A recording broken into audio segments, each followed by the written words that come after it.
வாழ்க்கைக்கான வார்த்தை என்ற இந்த வலை ஒளிபரப்பிற்கு உங்களை வரவேற்கிறோம். இது ஆதியாகமம் முதல் வெளிப்படுத்துதல் வரை முழு வேதாகமத்தையும் உள்ளடக்கிய ஒரு தினசரி தியானமாகும். நியாயாதிபதிகள் 15ஆம் அதிகாரத்தில் சிம்சோன் எவ்வாறாக பெலிஸ்தியரின் மேல் பழிவாங்கினான் என்பதை குறித்து நாம் படிக்கின்றோம். முதலாவதாக சிம்சோனுடைய மாமனார் அவனை வஞ்சித்து போடுகின்றார்.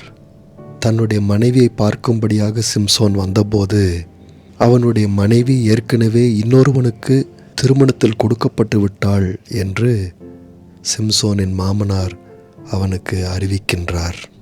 இதை கேட்டவுடனே சிம்சோன் 3ஆம் வசனத்தில் நாம் வாசிக்கின்றோம், நான் பெலிஸ்தருக்கு பொல்லாப்பு செய்தாலும் என் மேல் குற்றமில்லை என்று சொன்னான். இதன் பின்பு 300 நரிகளை பிடித்து 5ஆம் வசனத்தில் நாம் வாசிக்கிறோம், பந்தங்களை கொளுத்தி பெலிஸ்தரின் வேளாண்மையிலே அவைகளை ஓடவிட்டு கதிர்கட்டுகளையும் வேளாண்மையையும் திராட்சை தோட்டங்களையும் ஒலிவத்தோப்புகளையும் சுட்டரித்து போட்டான் என்று பார்க்கின்றோம். பாருங்கள், நிலங்களையும் தானியத்தையும் எரித்துவிட்டு மிகப்பெரிய ஒரு நஷ்டத்தை ஏற்படுத்தினதன் மூலம் அவனுடைய மாமனாருக்கும் பெலிஸ்தியருக்கும் நான் நீங்கள் விளையாடி பார்க்கக்கூடிய ஒரு சிறிய மனிதன் அல்ல என்கின்ற செய்தியை சிம்சோன் அவர்களுக்கு தெரியப்படுத்தினான். நீங்கள் என்னை காயப்படுத்தினால் உங்களை உடைக்கவும் எரிக்கவும் அழிக்கவும் என்னால் கூடும் என்று சிம்சோன் இதன் மூலமாக அவர்களுக்கு தெரியப்படுத்தினான். ஆனால் பெலிஸ்தியர்களோ சிம்சோனுக்கு தங்களுடைய வல்லமையை இப்பொழுது காண்பிக்க புறப்பட்டார்கள். அவர்கள் போய் சிம்சோனுடைய மனைவியையும் மாமனாரையும் எரித்து போட்டார்கள். இதனால் மறுபடியும் தன்னுடைய மனைவி தனக்கு கிடைக்க முடியும் என்கின்ற ஒரு வாய்ப்பே சிம்சோனுக்கு அற்றுப்போனது. ஆகவே மிகவும் கோபத்துடன் 7ஆம் வசனத்தில் இப்படியாக சிம்சோன் சொன்னான். அப்பொழுது சிம்சோன் அவர்களை நோக்கி, நீங்கள் இப்படி செய்தபடியால் நான் உங்கள் கையிலே பழிவாங்கினால் ஒழிய இளைப்பாறேன் என்று சொல்லி 8ஆம் வசனத்தில் வாசிக்கிறோம், அவர்களை சின்ன பின்னமாக சங்காரம் பண்ணி பின்பு போய் ஏத்தாம் ஊர் கண்மலை சந்திலே குடியிருந்தான் என்று பார்க்கின்றோம். ஆனால் பெலிஸ்தியரோ இதோடு விஷயத்தை விட்டுவிடவில்லை. சிம்சோனை பின்தொடர்ந்து யூதாவுக்கு வந்தார்கள். 9ஆம் வசனத்தில் பார்க்கின்றோம், அப்பொழுது பெலிஸ்தர் போய் யூதாவிலே பாளையம் இறங்கி லேகி என்கிற வெளியிலே பரவியிருந்தார்கள் என்று பார்க்கின்றோம். அங்கே வந்து சிம்சோன் யூதா மக்கள் மத்தியில் இருந்ததினாலே யூதாவின் மக்களை பெலிஸ்தியர்கள் மிரட்டினார்கள். அப்பொழுது யூதாவின் மக்கள் சிம்சோனிடத்தில் போய் அவனோடு பேசி அவனை 2 புது கயிறுகளால் இறுக கட்டி கண்மலையிலிருந்து கொண்டு வந்து பெலிஸ்தியர் கையில் கொடுக்க வந்தார்கள். சிம்சோனை கண்டவுடனே தங்களுடைய எதிரி தங்கள் கையில் கிடைத்து விட்டான் என்று பெலிஸ்தியர்கள் ஆரவாரித்தார்கள். ஆனால் 14ஆம் வசனத்தில் வாசிக்கிறோம், அவன் லேகி வரைக்கும் வந்து சேர்ந்தபோது பெலிஸ்தியர் அவனுக்கு விரோதமாய் ஆரவாரம் பண்ணினார்கள். அப்பொழுது கர்த்தருடைய ஆவி அவன் மேல் பலமாய் இறங்கினதினால் அவன் புயங்களில் கட்டியிருந்த கயிறுகள் நெருப்புப்பட்ட நூல் போலாகி அவன் கட்டுகள் அவன் கைகளை விட்டு அருந்து போயிற்று என்று நாம் பார்க்கின்றோம். நண்பர்களே, சிம்சோனை குறித்து வாசிக்கும் இந்த சம்பவங்களில் அவனிடத்தில் பல குறைவுகளை நாம் பார்க்கின்றோம். முதலாவதாக ஒரு பெலிஸ்திய மனைவி வேண்டும் என்று அவன் இருந்தான். இரண்டாவதாக 5ஆம் வசனத்தில் நாம் வாசித்தது போல கதிர்கட்டுகளையும் வேளாண்மையையும் திராட்சை தோட்டங்களையும் ஒலிவத்தோப்புகளையும் சுட்டரித்து போட்டான் என்று படிக்கின்றோம்.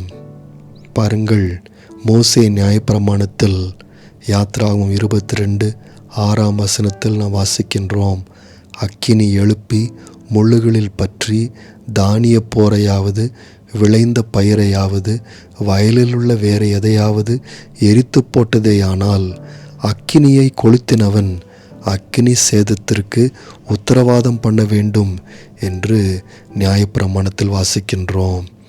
அதாவது அக்கினியை கொளுத்தினவன் அதற்கு பரிகாரம் செய்ய வேண்டும் என்று நியாயப்பிரமாணம் கூறுகின்றது. பாருங்கள், வேண்டுமென்றே தான் அக்கினியை பயன்படுத்தி சிம்சோன் வயல்களையும் தானியங்களையும் கொளுத்தி போட்டான்.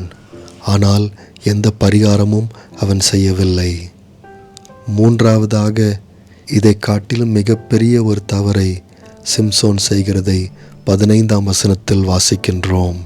பெலிஸ்தியரை எதிர்த்து போரிடும்போது 15ஆம் வசனம் சொல்லுகிறது, அவன் ஒரு கழுதையின் பச்சை தாடை எலும்பை கண்டு தன் கையை நீட்டி அதை எடுத்து அதனால் 1000 பேரை கொன்று போட்டான் என்று பார்க்கின்றோம். இதனுடைய அர்த்தம் என்னவென்றால், சிம்சோன் ஒரு செத்த மிருகத்தை கையாண்டான் என்பதுதான். அதாவது செத்துப்போன ஒரு கழுதையின் பச்சை தாடை எலும்பை அவன் தொடுகின்றான்.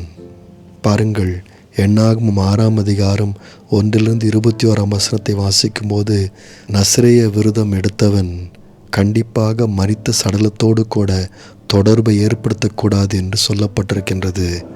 ஒரு நசரேயன் மரித்த சடலத்தினாலே தீட்டுப்பட்டிருப்பான் என்று சொன்னால் அவன் தேவனுடைய பிரகாரத்திற்கு சென்று சுத்திகரித்து கொள்ளும் முறைமைகளை பின்பற்ற வேண்டும் என்று நாம் பழைய ஏற்பாட்டில் படிக்கின்றோம்.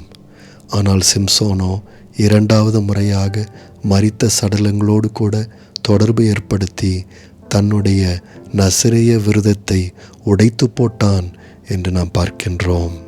ஆனாலும் இப்படிப்பட்ட தவறுகளை அவன் செய்தாலும் நாம் வாசித்த 14ஆம் வசனத்தில் கர்த்தருடைய ஆவியானவர் பலமாய் சிம்சோன் மேல் இறங்கி அவனை பலப்படுத்தினது மாத்திரம் அல்லாமல் பெலிஸ்தியரின் கையிலிருந்து விடுதலையாக்குகின்றதை நாம் பார்க்கின்றோம்.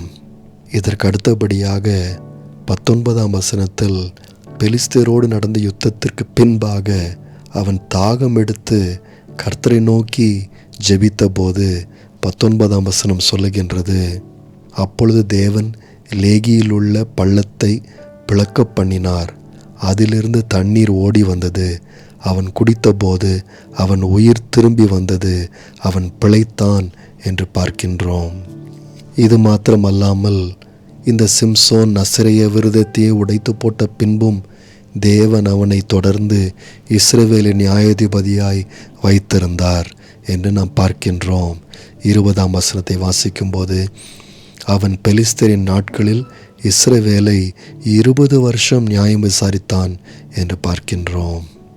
நண்பர்களே, இதிலிருந்து நாம் பார்க்கும் ஒரு முக்கியமான காரியம் என்னவென்றால், நம்முடைய தேவன் தொடர்ந்து வருகின்ற ஒரு நேசராய் இருக்கின்றார்.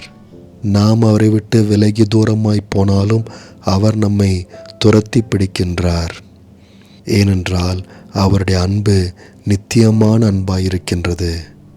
ஆனால் ஒரு கேள்வி இருக்கின்றது, ஒருவேளை சிம்சோன் தன்னை ஆண்டவருடைய சித்தத்திற்கென்று ஒப்புக்கொடுத்து ஒரு பரிசுத்தமான பாத்திரமாய் இருந்திருந்தால் எவ்வளவு நலமாய் இருந்திருக்கும். இதைதான் பவுல் அப்போஸ்தலன் தீமோத்தேயுவுக்கும் நமக்கும் உற்சாகமளித்து பேசுகின்றார். 2 தீமோத்தேயு 2ஆம் அதிகாரம் 20ஆம் வசனத்திலிருந்து வாசிக்கும்போது, ஒரு பெரிய வீட்டிலே பொன்னும் வெள்ளியுமான பாத்திரங்களும் அல்லாமல் மரமும் மண்ணுமான பாத்திரங்களும் உண்டு, அவைகளில் சில கனத்திற்கும் சில கனவீனத்திற்கும் ஆனவைகள். ஆகையால் ஒருவன் இவைகளை விட்டு தன்னை சுத்திகரித்து கொண்டால் அவன் பரிசுத்தமாக்கப்பட்டதும் எஜமானுக்கு உபயோகமானதும் எந்த நற்கிரியைக்கும் ஆயத்தமாக்கப்பட்டதுமான கனத்திற்குரிய பாத்திரமாயிருப்பான் என்று நாம் வாசிக்கின்றோம். நண்பர்களே, கிறிஸ்துவை பின்பற்றுகிறவர்கள் பொல்லாப்பிலிருந்து விலகி இருக்கின்றார்கள். அப்பொழுது அவர்கள் பரிசுத்தமாக்கப்பட்டவர்களாகவும் எஜமானுக்கு பிரயோஜனமானவர்களாகவும் நிச்சயமாக இருக்கின்றார்கள். நேயர்களே, இந்நிகழ்ச்சியை கேட்டதற்காய் நன்றி. மீண்டும் ஒரு புதிய அத்தியாயத்துடன் வாழ்க்கைக்கான வார்த்தையில் நாளை சந்திப்போம்.